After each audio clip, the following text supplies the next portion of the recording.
Lord, alisin mo po sa akin ang stress.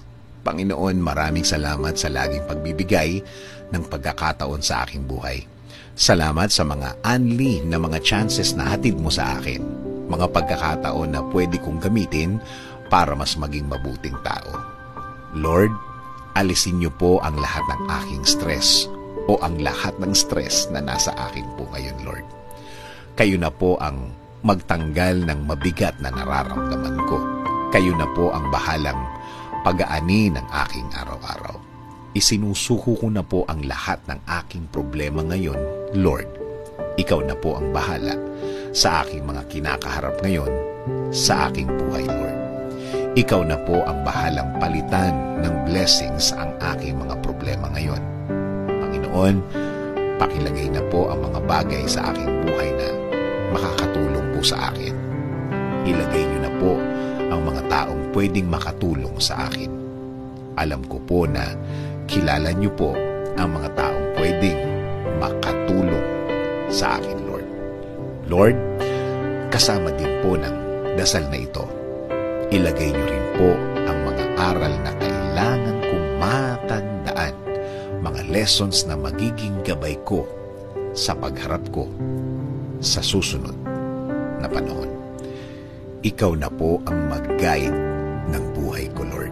Ikaw na po ang bahalang i-direct ito kung saan niyo po gustong dalhin. Alam ko po na pinakamaganda ang iyong plano para sa aking buhay. Alam ko pong kayo lang ang makakabago ng aking sitwasyon.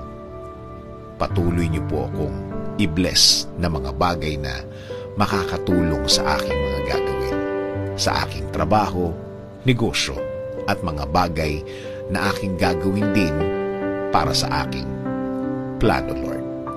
Ikaw na din po ang bahala sa aking pamilya. Gawin mo pong safe ang kanilang mga araw. Gawin mo pong mas maganda ang mga bagay na kailangan nilang gawin. At Lord, gawin niyo rin pong safe ang kanilang mga pupuntahan. Ikaw na din po, Lord, ang magbigay ng mga blessings din na kailangan nila, Lord. Ikaw na ang mag-lead ng kanilang buhay.